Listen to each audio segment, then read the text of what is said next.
Alright, today we are continuing work on our NCR setup. Today we're tackling the NCR Heavy, which is, they call it a T60 Trooper in the book. So you can kind of see there. And it has a pretty good paint guide, but we're going to be doing a lot of airbrush work. So we'll be working with that instead. Now these are basically, I don't know why they say T60 heavy, because it's T45 armor, I'm guessing. And then in the gallery it is listed as heavy trooper. I'm thinking someone got a little confused on the descriptors earlier in the book. But so these are troops that are basically wearing busted up T45 that's been repurposed as regular armor. It is not power armor, which if you have the cards, and in fact let me just, while I'm talking about it, see if I can find it real quick, you will see that in fact the armor does not have the usual setup that power armor does.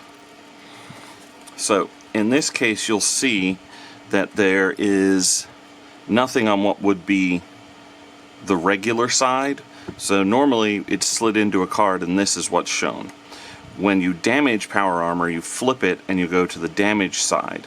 So this is permanently on. This can never be lost like regular power armor, but it's a lot weaker. There's no strong armor.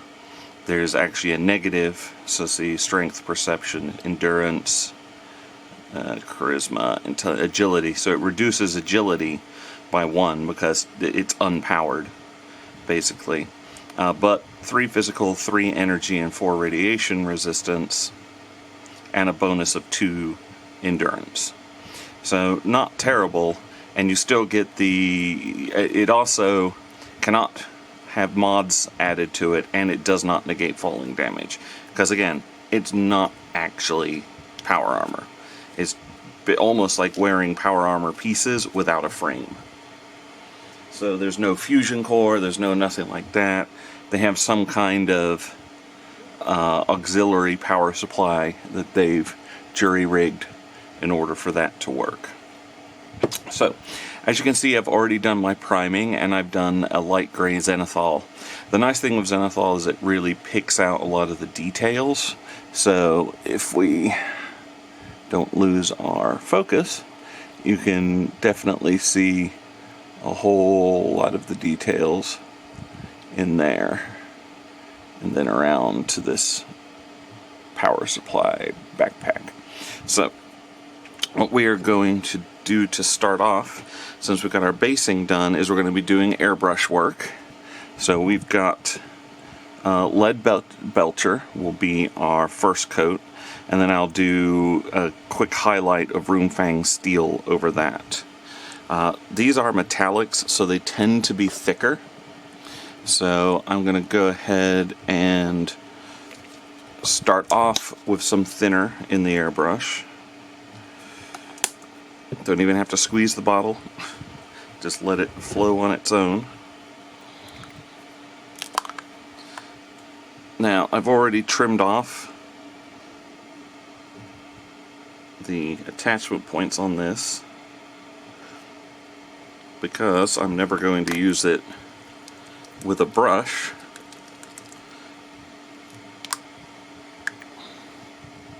So this just makes filling the pot using our little drip method easier. And then we'll just go ahead and do like 6 drops to what we've put in there.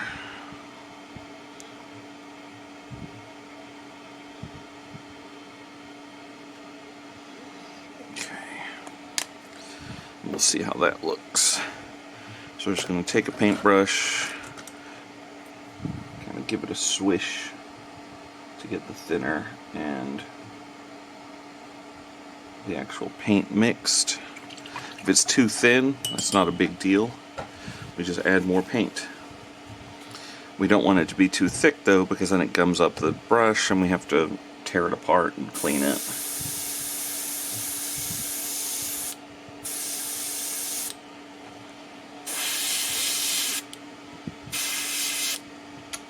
too thin. So you can see I generally tend to just paint onto my hand when I'm using the airbrush, just to see what it looks like to begin with. And that lets me know it's too thin because it's kind of, you know, it's not actually showing paint. I should just transfer these all to dropper bottles, but that's a very messy process.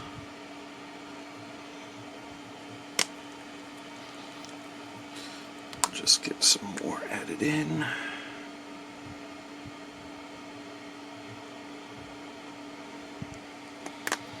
Plus, I've yet to find a good dropper bottle.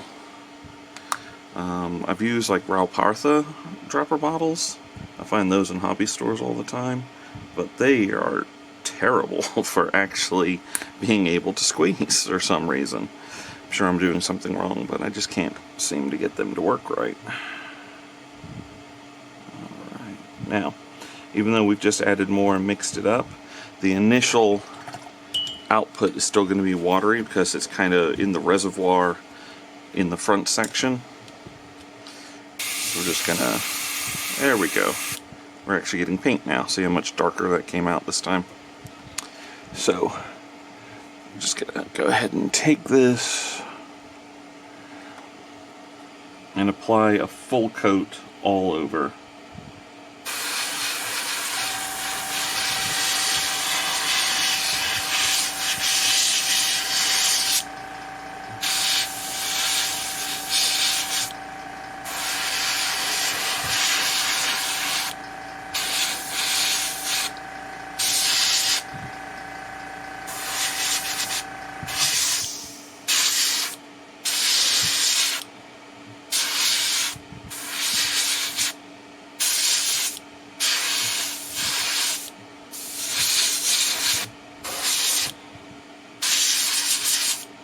This goes on very quickly, very good coverage.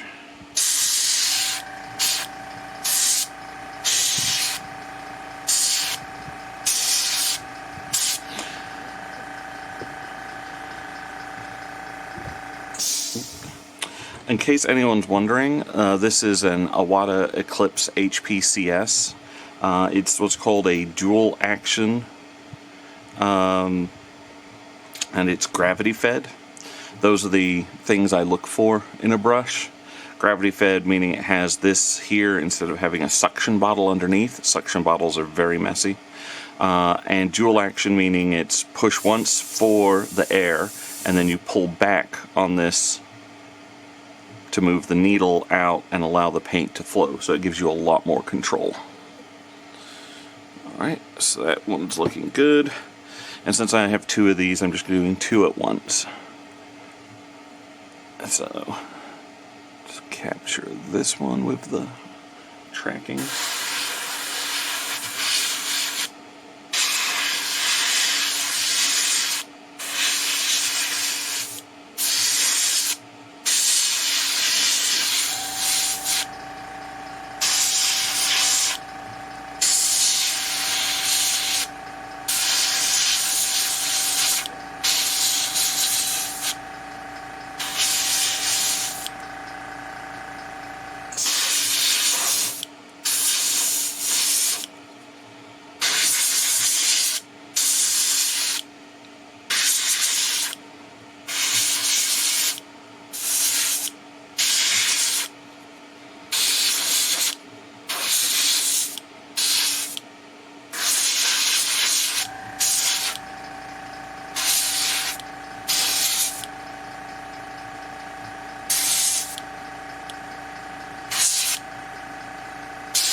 Okay, so that one looks good. Now you'll notice these have very large bases with very little detail.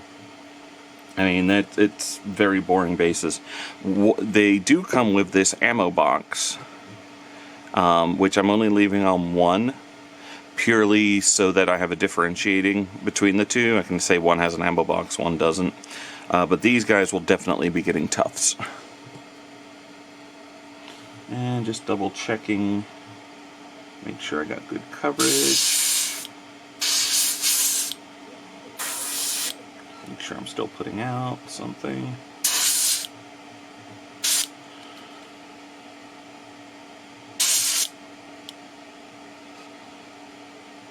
Alright, so that is our initial coats. So I'm now for...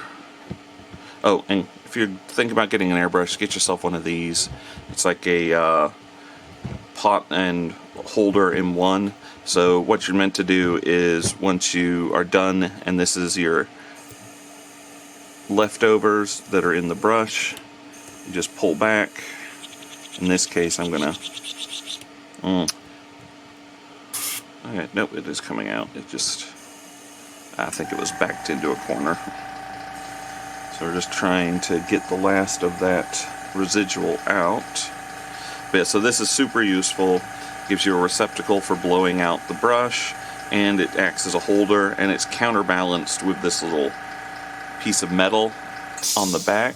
You actually put that in frame so that it's not going to flip off if you accidentally tug on the cable a little bit, or if you have a random house pet that does it for you.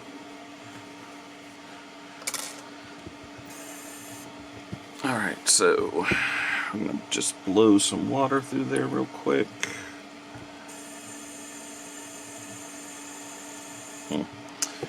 It's always the problem with metallics. They gum up very easily because of the fine particles that are in them. Ow. So sometimes you just use the needle to kind of open them up a bit. There we go. It just kind of pushes out the residual pieces. This is also why it's important to thin.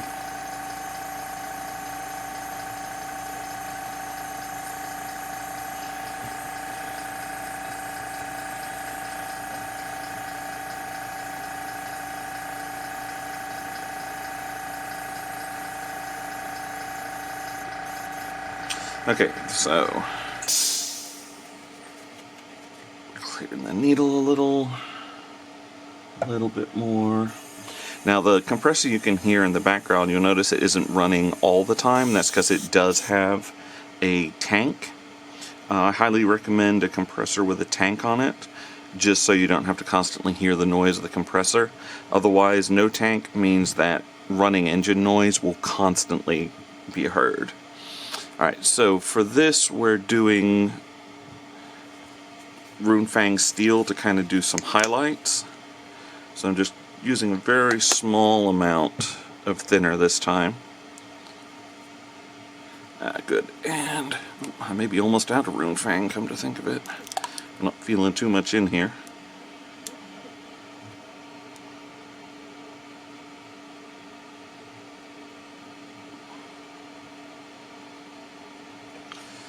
Yeah, barely got me a dropout.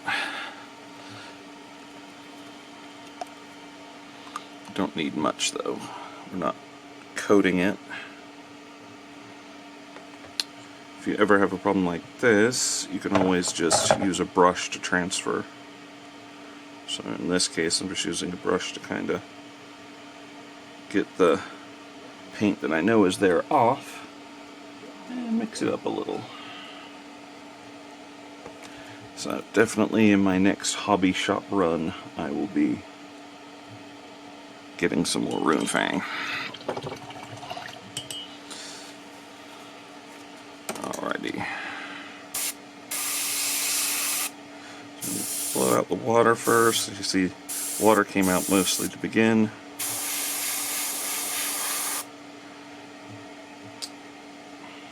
It's a little thin. Let's see if we can get a bit more out of it.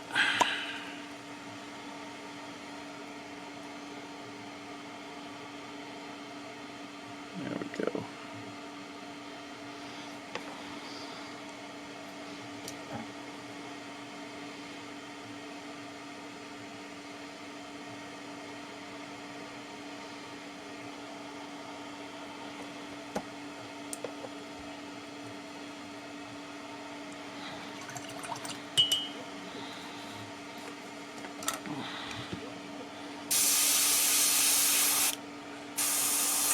A little watery still, but you can see we're definitely getting that lighter shade, and since we're just doing it for shading purposes, not for coating, that's all we really need. So all we're going to do is just that. Just want it to pick up the highlights, and that's it. We didn't want it for much. So basically that's almost like dry brushing with an airbrush. We're just hoping to kind of pick the color and leave it there. Now, as opposed to dry brushing, which you usually do last, we kind of did this first just to give us that tone difference. We're also going to be applying a wash over it. So we're going to clean this brush.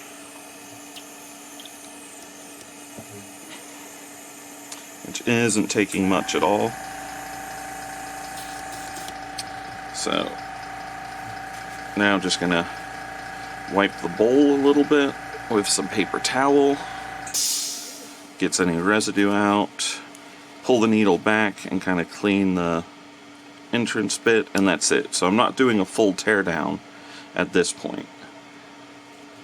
If you start having a lot of clogs, then you can do a teardown. Then I'm going to take some Vallejo Airbrush Flow Improver, put a couple drops into the cup, and I'm basically just going to blow that through until it's almost gone, because I'm just coating the needle and everything to kind of, basically as maintenance, to keep it nice and so I don't suffer from a dry tip too badly. Alright, so now that we have our basic color down, what we're going to do next is go ahead and kind of do a wash, but we're going to use our Vallejo Model Rust for rust effects. Because these are rebuilt systems. You know, these are so far from their original purpose, it's not even funny. Now, because I want this to be a little more washy than it is sometimes, what I'm going to do, if I can figure out what I did with it, once again, always make sure you prep your paints and everything first.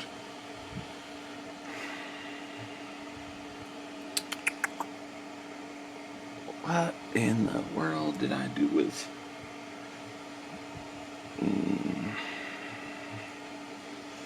It's always fun when you can't place what you did with things after you've basically cleaned everything. So let's put our metallics up. Put this up.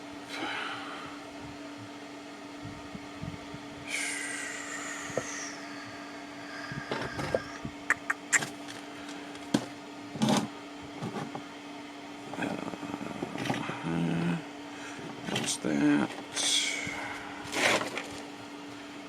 Well, alright then. Well, I was going to add some contrast medium in order to kind of thin it down a little bit. But apparently, I am blind and cannot figure out what I did with my contrast medium. That's going to be fun to figure out, since that was a full bottle that I literally was just using. The joys of having way too many paints scattered over way too many places. So, instead of that, which would have lightened the effect and caused it to pool more, we're going to use a different technique. So, I'm going to take my brush and take one of these, and what we're going to do is just kind of slather it on a bit onto the metal plates. So get the kind of weight belt plate, get this, and we're doing this quickly because we don't want it to dry yet.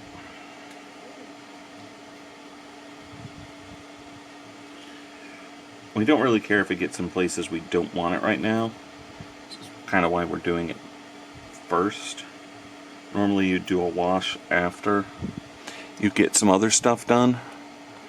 Let's just, there we go. Doesn't help if you guys can't see it. Now, if you don't have a rust, you can use a brown wash.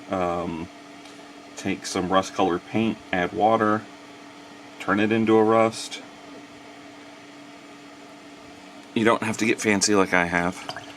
My paints are from years of collecting various paints.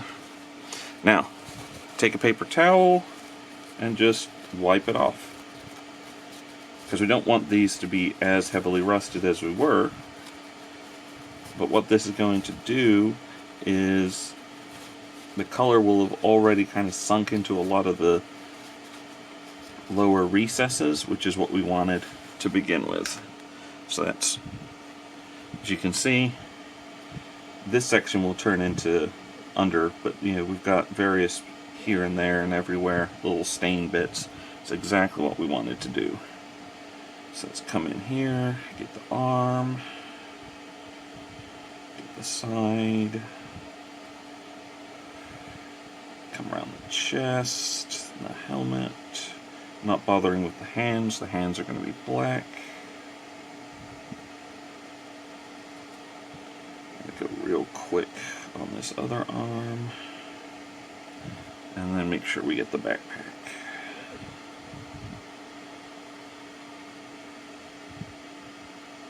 Alright. And then we just come in again and kind of wipe this all off. Like I said, we're just trying to leave what would be in the recesses in the recesses.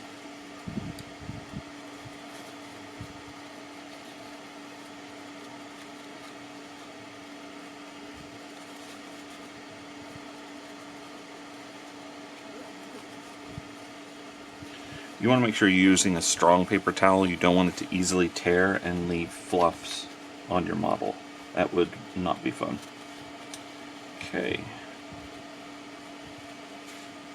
Exactly the way we want. So, we're going to go ahead and take our other one and do the same process. And it's just easier to do it in halves like we did with the first one. Make sure we're coming around here. Get the other leg. And just are loading our brush up. Because we're going to wipe most of it away. We want to move quick and with confidence. Even if we don't have any, because it doesn't really matter. I mean, this is just rust effect.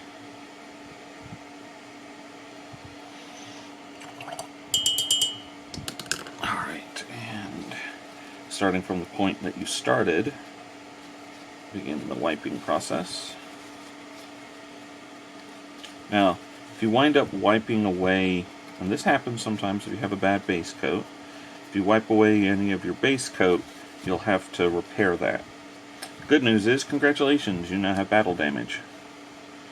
I would just paint it in a primer, give it a shinier piece of metal as it reveals it's scratched up or whatnot, maybe some heavier rust, however you decide to do it. There are no mistakes, there's only opportunities for weathering. Okay, see in this one leg it's harder to clear off the boot because of the ammo. But we're just going to leave it, because that just means it's a little more rusted. Alright. So, arm and the side. Head coming down to the chest. Other arm.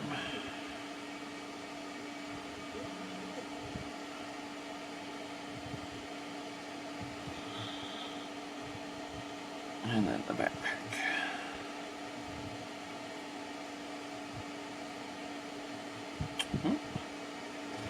Must have run all the way down.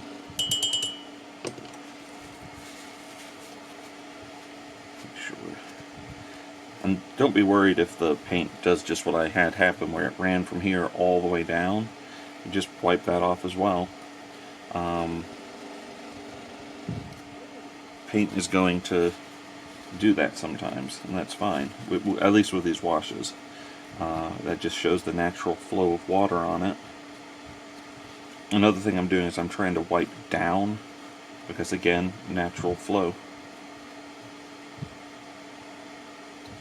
Okay. So we're going to let those two dry because they have the wash on them now, and that wash needs to dry a little longer than a normal one. And next up, we'll start working on details like the underpinning hoses and the chest. Chest has the bear logo, so we're going to want to pick that out. I'm using a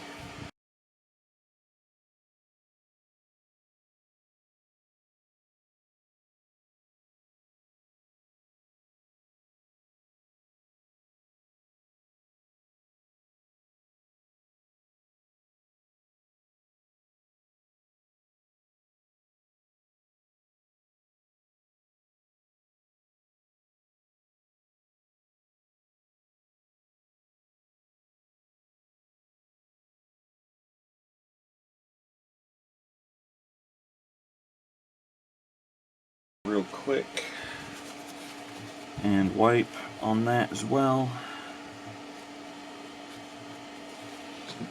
That will be good. I was thinking that would be like a undercurrent, under piece as well, but no, it is kind of thinner metal frame pieces. Oh, and see, I said you might lose some paint, and I have here on the head. Let me bring that into focus more. Just on the pieces here. So what we'll do is real quick, I'm going to take my cold steel, and that just means I got like a bad prime, or maybe I didn't get rid of some of the mold release when I cleaned them. It's not a problem, it's easily fixed. Need to clean my brush though. Don't drop your models.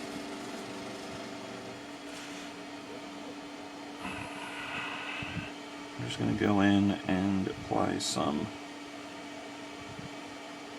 bright metallic over that. That will blend in nicely.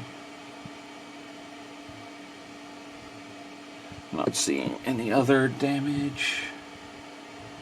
We're all good. Alright, so yes, we'll let that dry and then we'll move on to details next. Alright, so as we said, we're going to now start working on the underpinning and some detail stuff. The underpinning and the pipes I'm all going to do with Army Painter and Necromancer Cloak, so just a darker gray, so that it'll almost fade to black once I apply the wash to it that I want to. And so I don't actually paint black on things anymore. What I'll do is I'll paint gray and then use a black wash on it, so that we can make sure that everything looks good, that it shades it instead of just having, you know, basic black. I'm just going to go in here, get the parts that are behind the knee.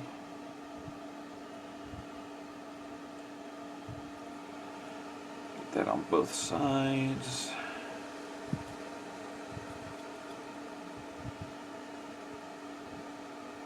And this will help break up all the metal.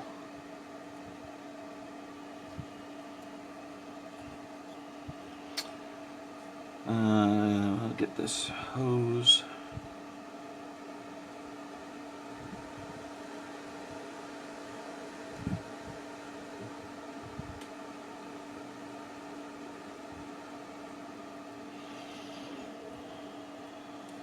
One thing I noticed was these kind of dots here were done up in dark gray to kind of break them up a little too.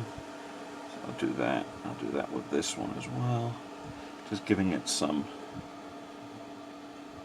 like I said, just trying to break up the monotony of all the metal. Let's get the hose on the helmet.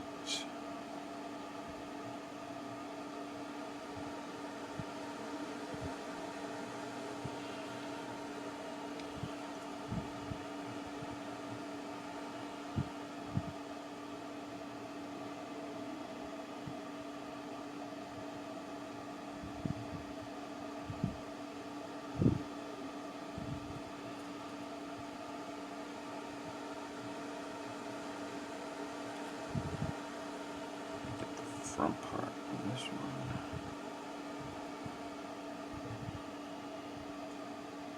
You also want to get the eyes. And you don't have to like try and detail paint them. If your paint is thinned down enough, just kind of getting in there will let it flow into all the corners. Alright, now the front of this jumpsuity thing.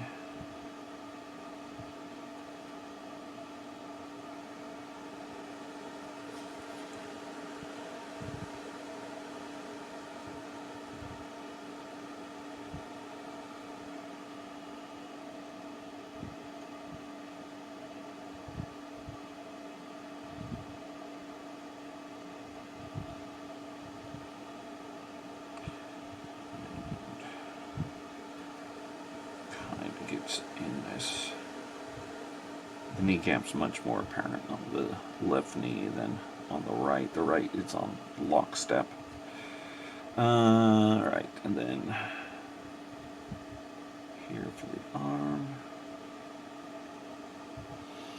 and the hands.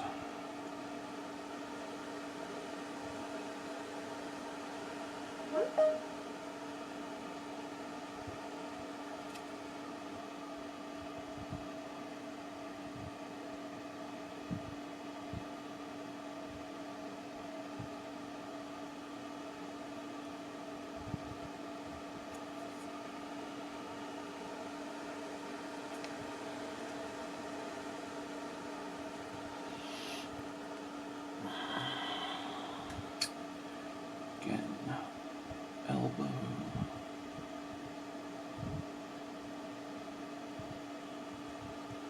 And the hands.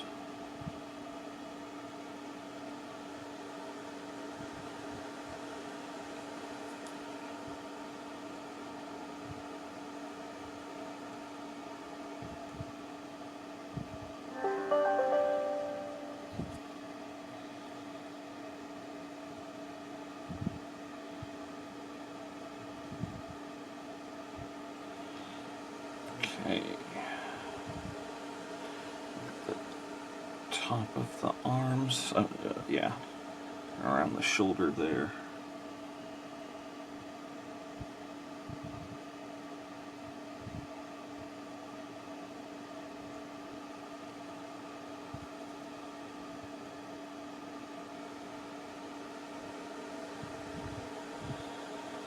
Okay. Do have another kind of cable right here. So get that.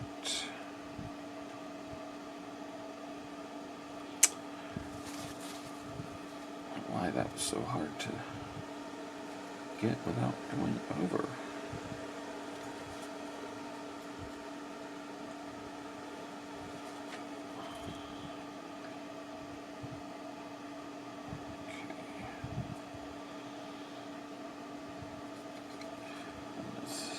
Back and see. Make sure our initial coats here are accurate.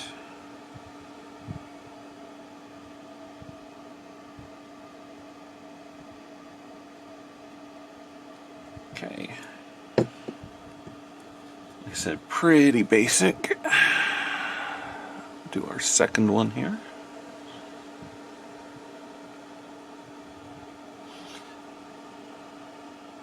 I find it easy to do two at a time like this if they're identical.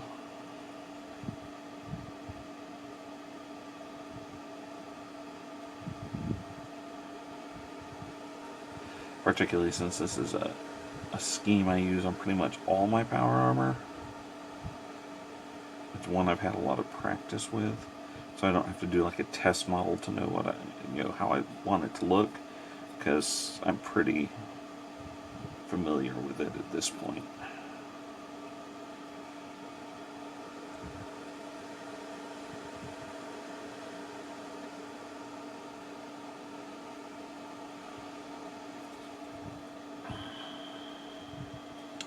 And I'm just going to hit, oop, that's way too much paint.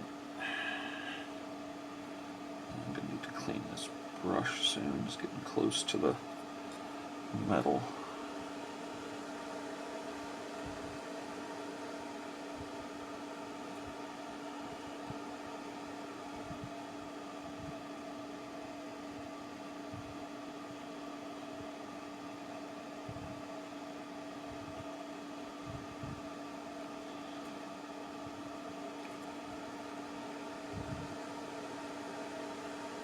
There we go.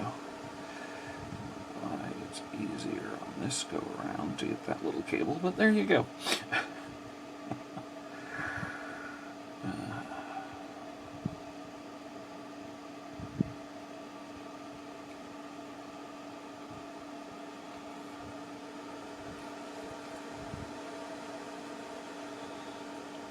I'll get the helmet, piping.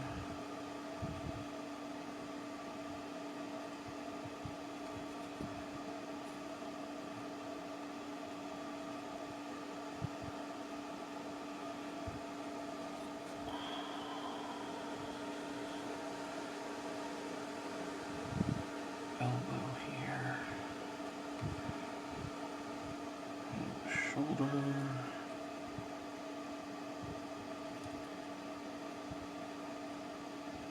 There we go.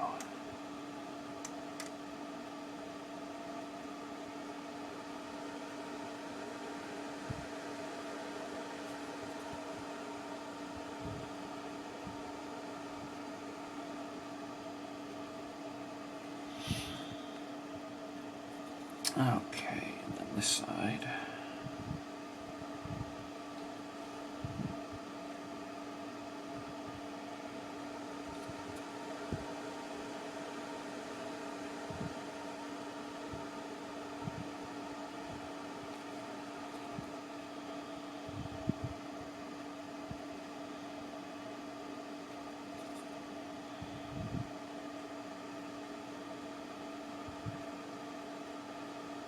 Okay.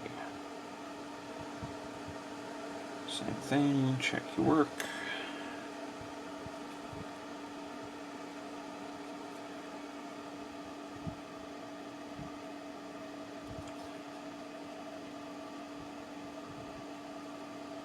Oh, almost forgot the eyes.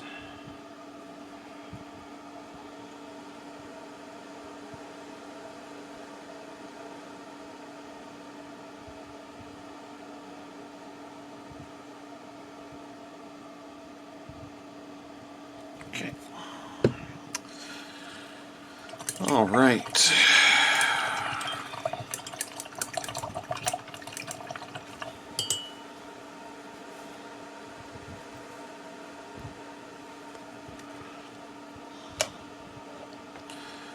Now, I'm going to take some of my Wraithbone base, because what I'm going to do for the helmet, I just need my old brush for this. So the way I normally do these helmets, we've got a light on the left side, and I think a targeting designator like laser piece on the right. So we're just going to dab some white in there, and we'll come back with some color later once the white has had a chance to dry.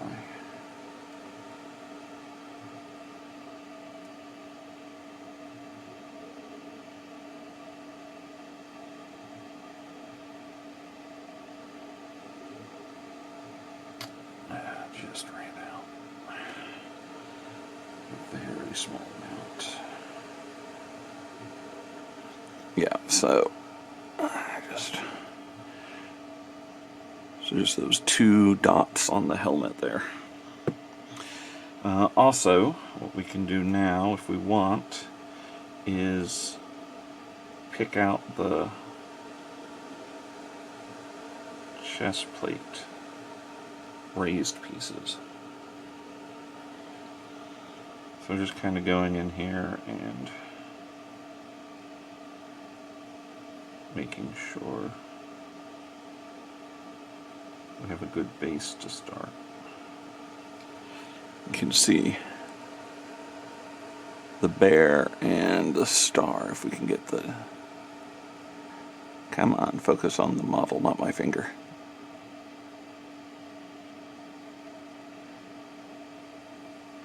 There, you can see it there a bit.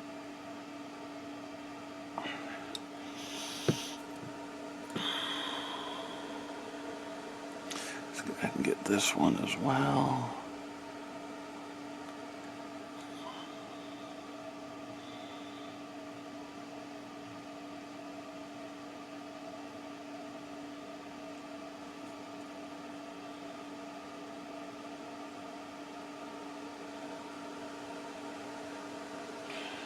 We're just trying to get that very light base. Oop, dang it. Alright, good. I didn't paint anything accidentally. Always got to be careful of that. Alright, so letting those dry. And one thing we notice, if we refer back to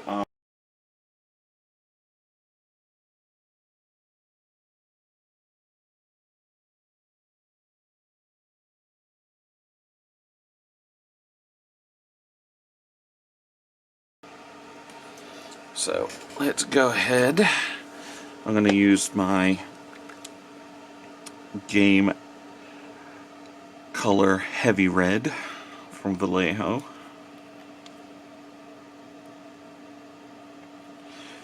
And one thing I'm not going to do is water it down this time, because I want to be able to make a heavy line, and I don't want it to go anywhere. If I water it down, it's going to want to flow, and we don't want that. So we're just going to be very careful. We want a very slight amount on the brush.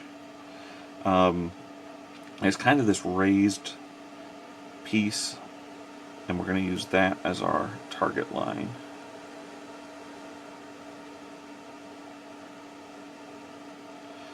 We're just going to very carefully go over it.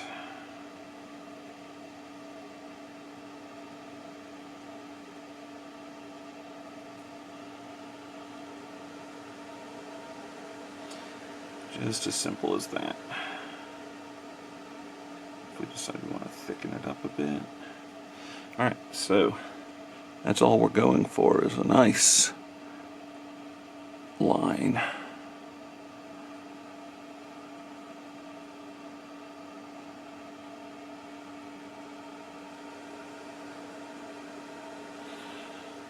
Let's do the other side.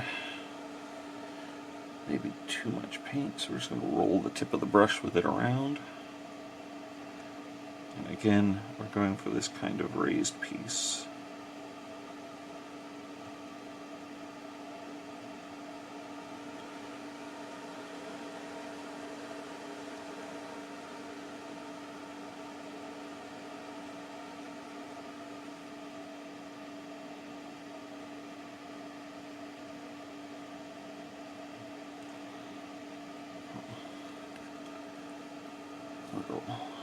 Too thin on the back part.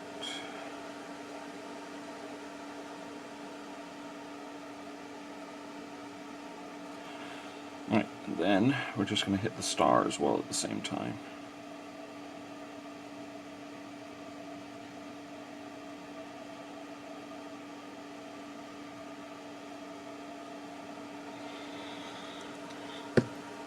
Now we're going to clean the brush, because due to the thickness of the paint, it's going to build up in there quickly. So we don't, even though we're only doing a small amount, we don't want to let the brush dry with that paint on it. Alright.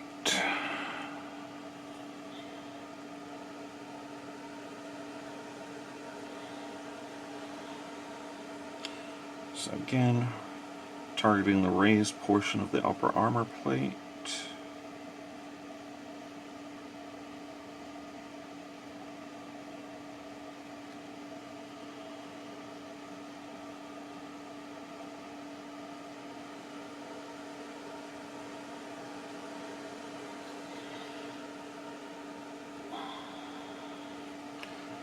That looks thick enough and goes, oh, no. Maybe a little bare.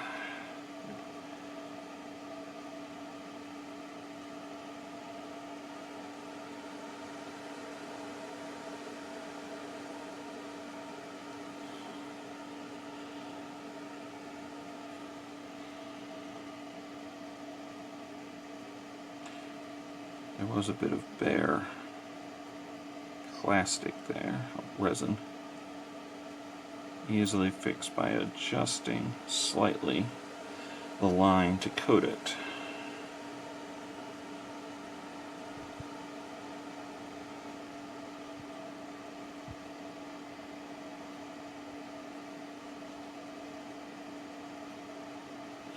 And the star. Okay. Next we're going to take a black wash.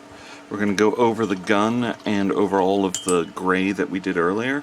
The gray should be dry now.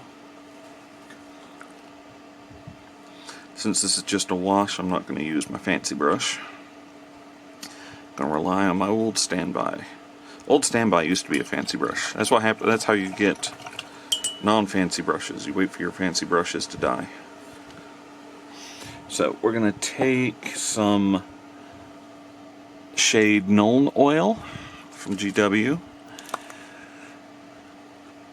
and we're just going to apply it liberally to the gun.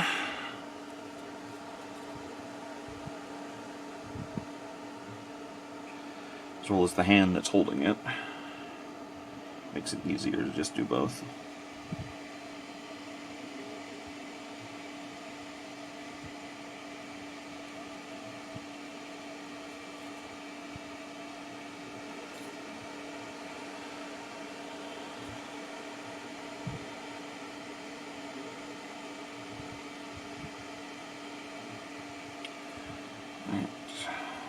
Then the hand in the clip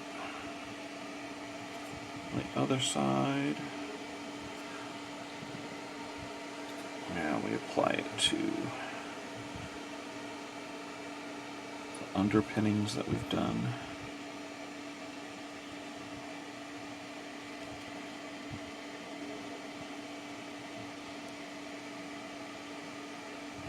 And this will just settle in the recesses and very nicely pick out all the details.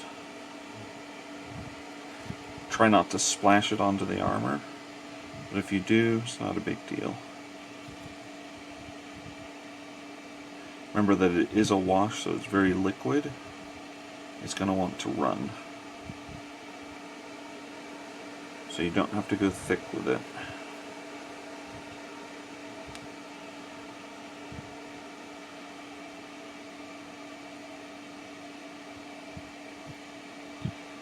That's really all it needs. Now, I think what I'm going to do is go ahead and just apply some to the chest here to kind of bring out the... it'll change the coloration of them a little, and it'll bring out the ridges a bit more. So that'll look good. Alright. Same thing on this one. We're just going for the gun and the hand to begin with.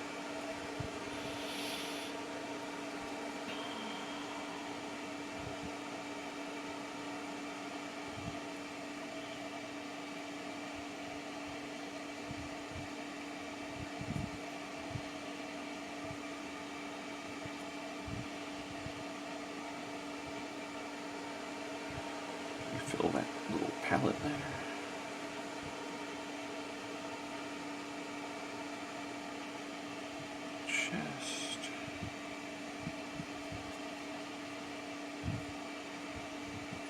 Labels.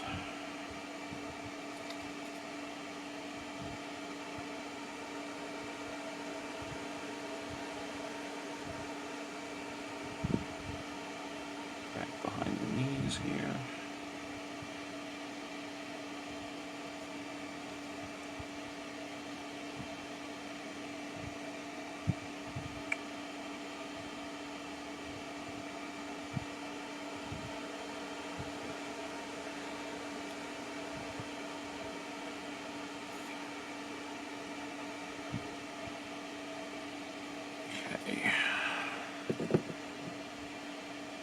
So that's going to need to dry a little. Oop.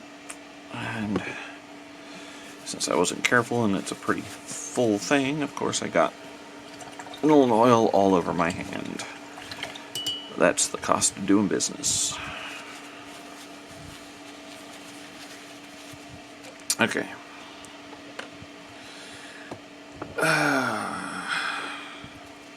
So for the bear, and I'm going to do a contrast yellow, because that's how you get really good yellow. And that's the way it kind of looks like. It's kind of a darker yellow. So I've got Nazdrag contrast yellow that I'm going to use. And I'm just going to apply that very carefully to the bear. Doesn't take much, and there we have the bear done. Do the other one as well. And again, just very carefully, applying it very quickly. And it gives us a really good yellow. Now, I'm also going to use another yellow, Iyanden yellow, for the headlamp. Give us a brighter yellow and differentiate it from the bear. So again, we just need a little bit. We're just kind of dabbing it into the center. I'll do the other one real quick.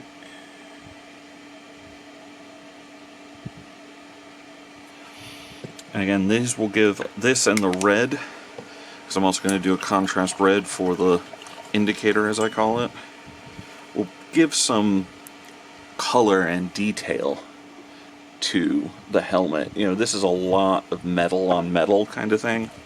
So having these bright points break it up and really catch the eye, which is what we want. We want your eye drawn to the various parts of the model.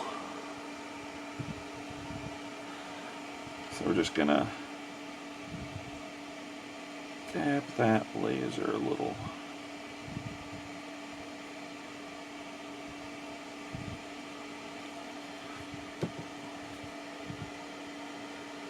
And then same with this one.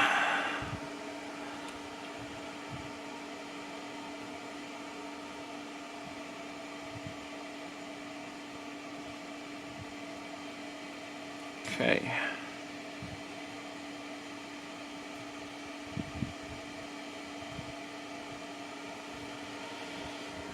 Alrighty.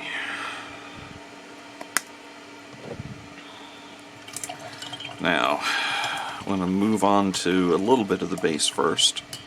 So, for the ammo, I generally use OD green type colors. So I'm using a reflective green from Vallejo's model color line. This is, I found, the best green for your olive drab kind of coloration of military green. So pay no attention to how vivid some of it looks. That's just some of the paint separated. Once it goes on, it's more of a brownish green, which is what we want. There we go. So we're just, as you can see, applying that to the base.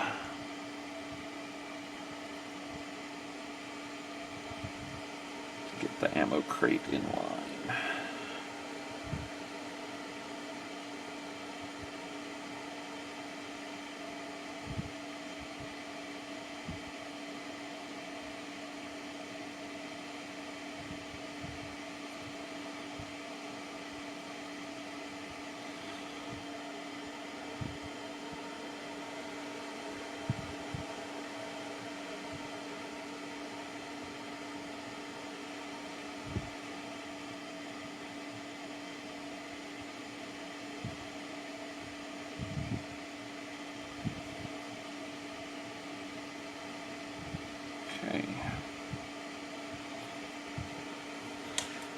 perfect. That's all we really needed with it.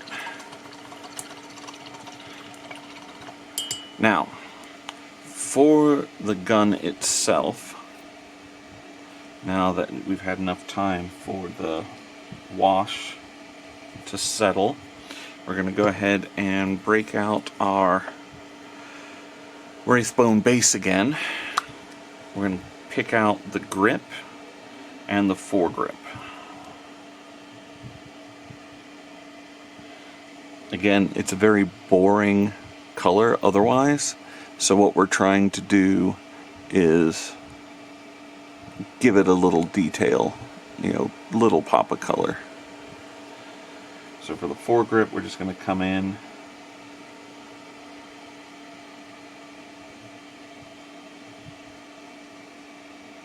and we're not worried about getting every little bit of it, because we're going to use contrast over and we want that shading at the edges anyway.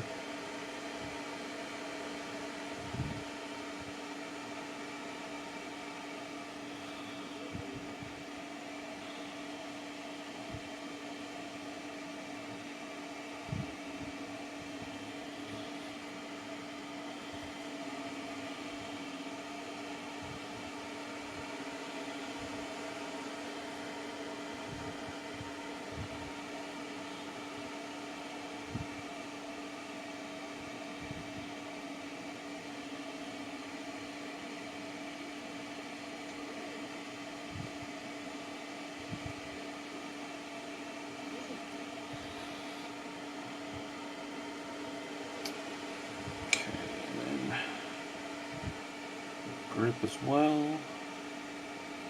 Again, we don't care about getting the entire thing. Just enough. Oop, got some dabbed onto the clip by accident.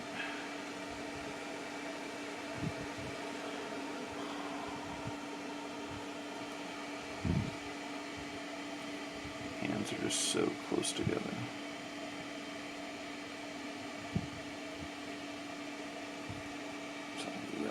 There.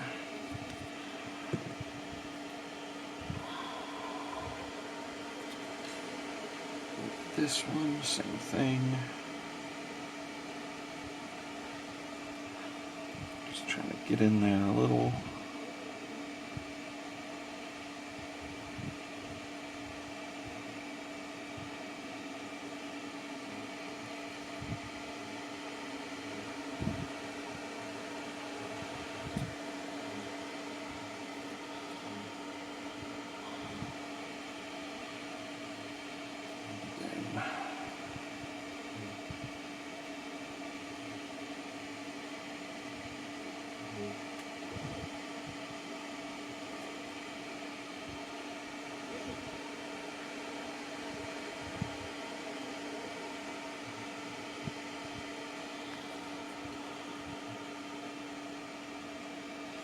Finish off this foregrip.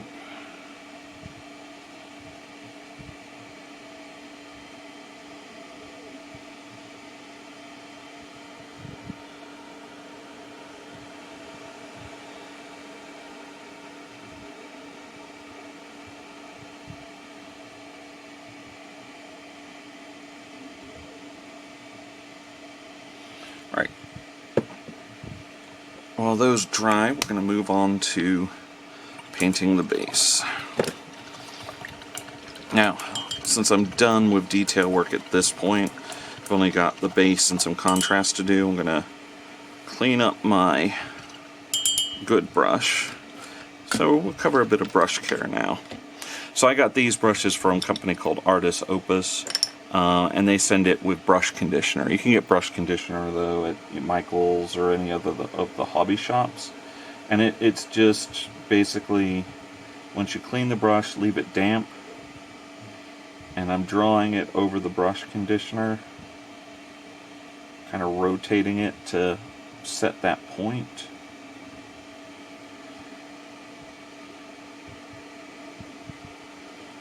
And then I'm going to let it dry for 30 minutes or so with the conditioner in it. Then I'll rinse it and reset the bristles again. and then we're done. But while we do that, so I'm going back to my Necromancer cloak real quick. Do I want to do that, or do I want to... Yeah, I want to do that first. So these are standing on kind of cracked highway almost. And I'm going to need to, I think, get some more Necromancer cloaks soon. Or equivalent. I'm not tied to a particular brand, in case you couldn't tell. Alright, let's mix this all up. So, all of this kind of more, this piece here that I'm painting, this is all kind of broken up asphalt, and it's right up against your more standard terrain. So just have to make sure that we're getting it all correct. And if we don't, it's not that big of a deal, it's just the base. It won't show up that much. Plus, we can always fix any problems we do have when we apply the tufts. These cracks are great because they would naturally, in the real world, capture seeds and be cracked down to actual dirt and build up dirt even. So they're a natural resting place for seeds to grow into tufts, etc.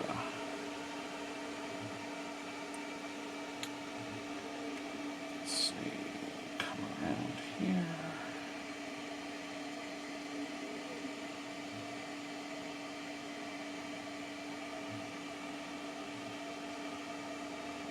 I think that should do it. Nope, this is... Let's go through here too.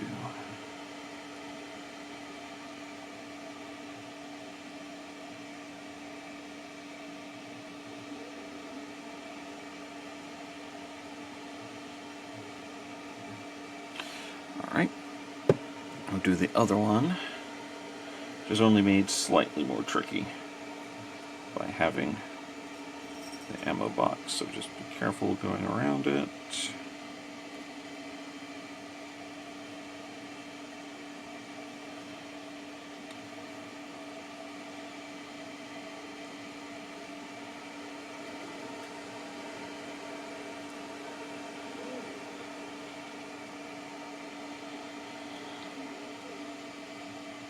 Again, we're just kind of going around the boots here.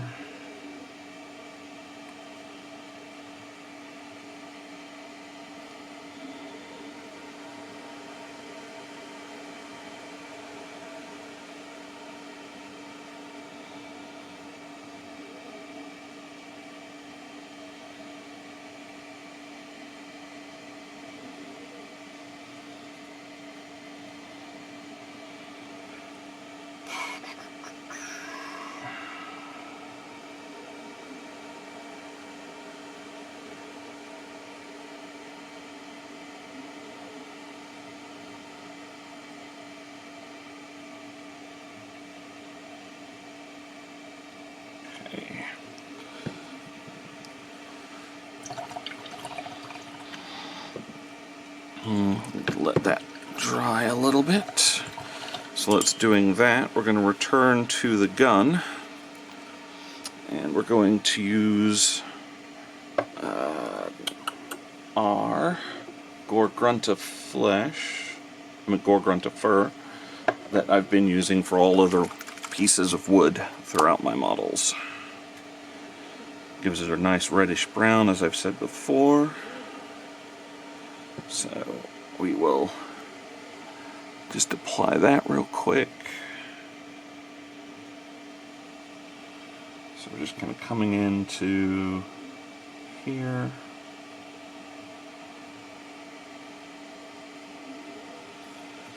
Maybe a little too heavy, but that's okay.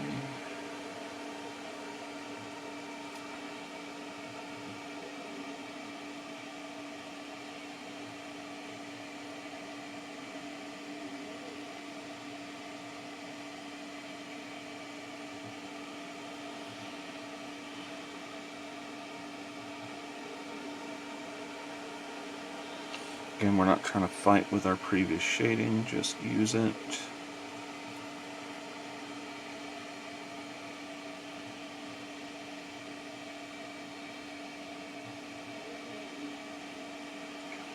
And that's all. Try to keep it nice and basic.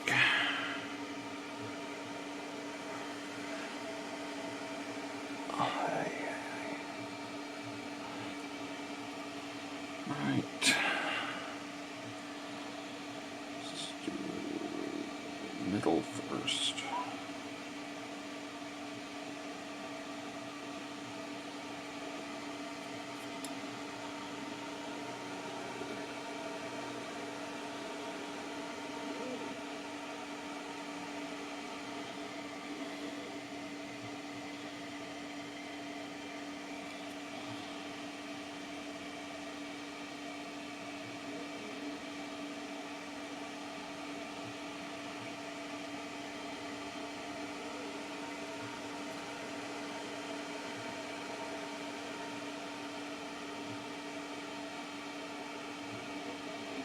Okay, so again, that just gives, those tiny points of color, just really give it a nice overall appearance.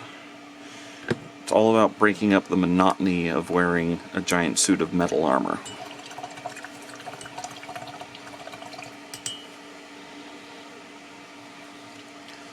Alright, for the rest of the base, we're going to return to using my favorite towel light ochre.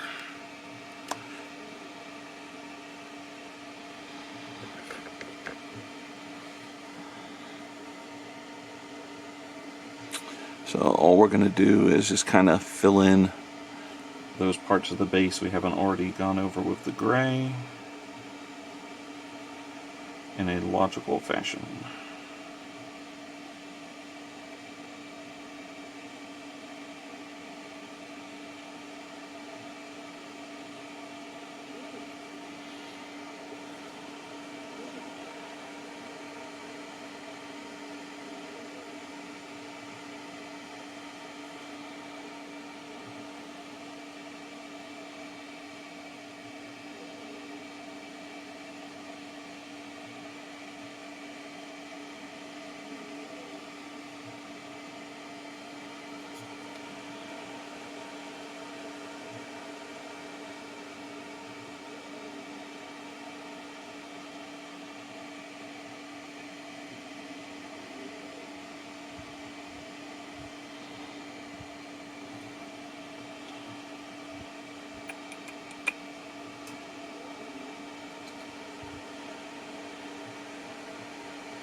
That's really all we're going for with that. Just a little patch of dirt.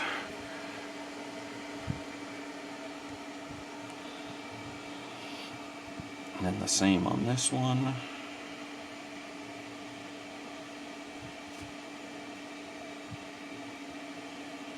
Or close enough.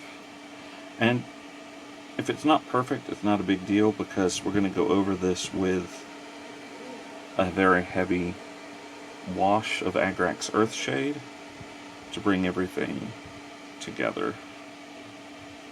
Plus, as I said, all you have to do is take tufts and put them over anything you've made an actual mistake with.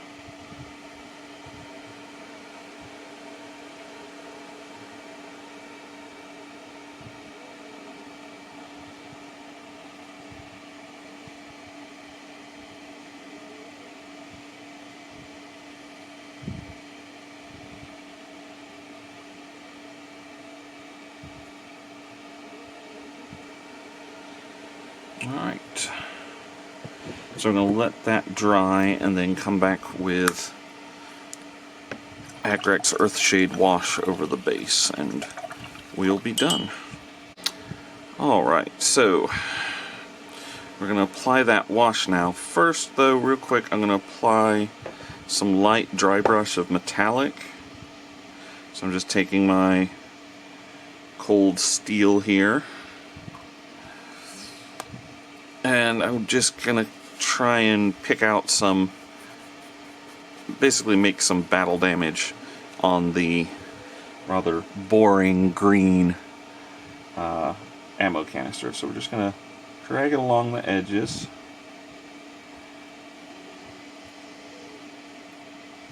Maybe on the sides a little.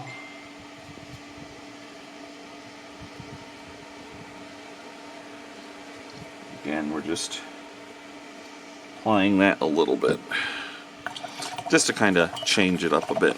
You can also, if you wanted to make scratches, take a very thin line and kind of paint it on, that sort of thing.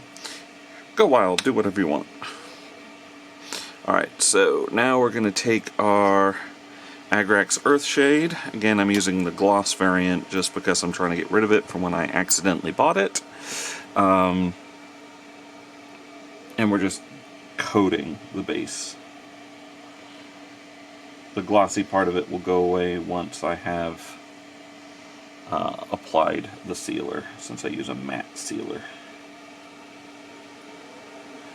You can see already it really picks out the lines. Even with the gray, it's going to settle in and help define all the various cracks and crevices.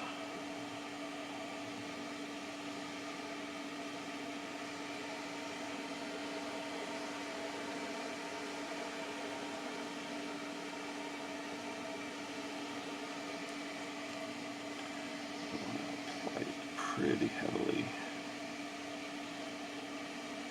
Okay. All right.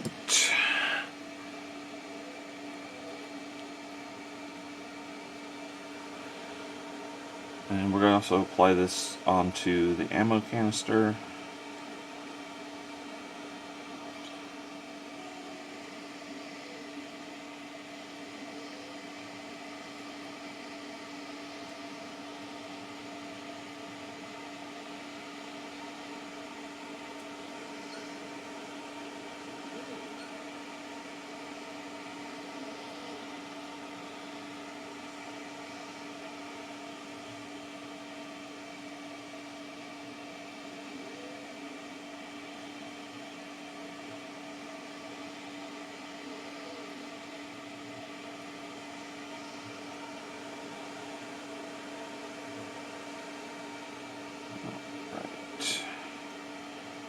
Nice and thickly applied.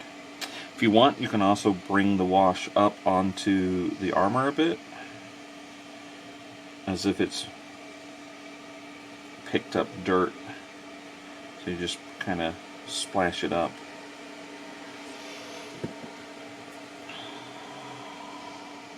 So let it pool around the boots, and then just kind of flick it up a bit.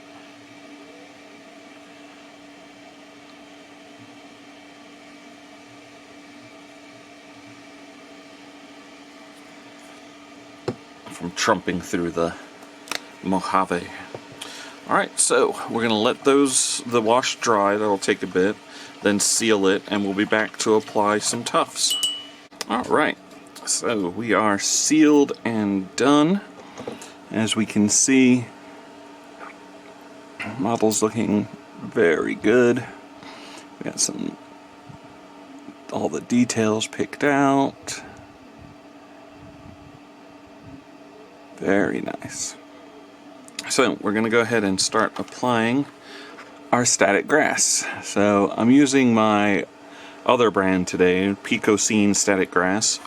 These are self-adhesive, but I don't trust that. So we will in fact be using our own adhesive.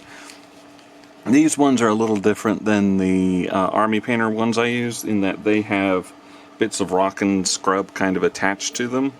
What we'll be doing with that is actually going back with a bit of Agrax Earthshade and darkening those portions of it, just so it kind of matches everything else. So I want to use one of these really big tufts, and yeah, see the adhesive on it, it's there, but it's so slight. So we're just gonna apply a bit of glue.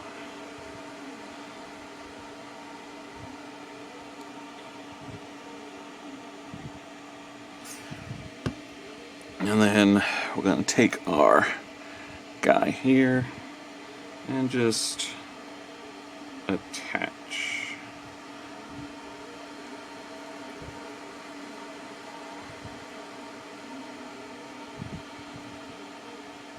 And then we're going to take a small one, because he's got a big old base, so he can definitely have more than one.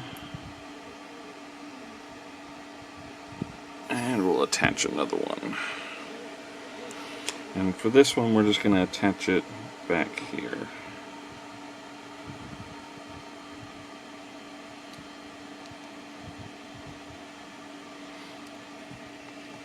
Alright.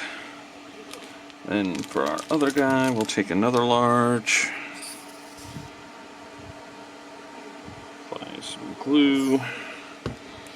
And since we don't have our ammo crate, we're going to go ahead and just put him right here.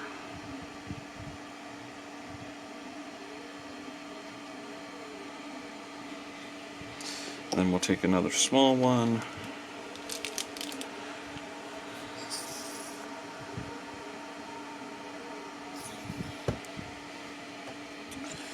And attach it back here.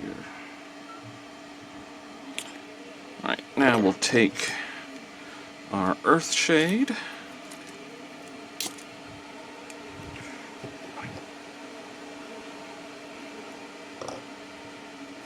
And we're just going to go ahead and darken that up.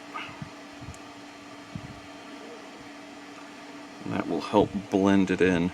And we don't do this before we seal it, because then,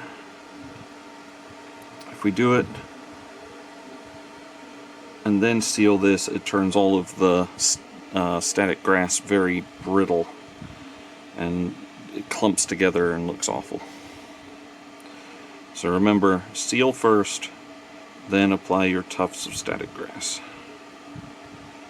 You see, that just brings it all nicely in line with everything else. Just the way we want. So there you go. We do our other one.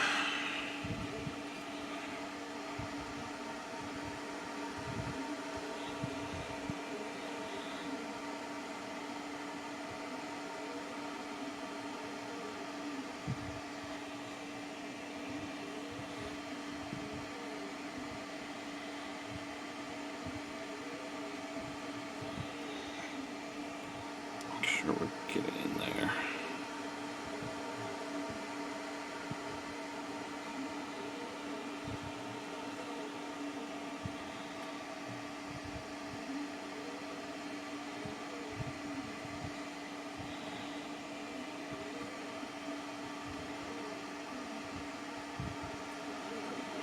Okay.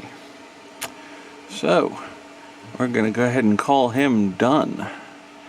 Both of these look real nice. We've got some light rusting going on. Guns look good. Picked out all the details that we wanted to. So that is our Heavy Infantry NCR Troopers done. As always, leave me any comments and let me know what other models you might like to see me paint up.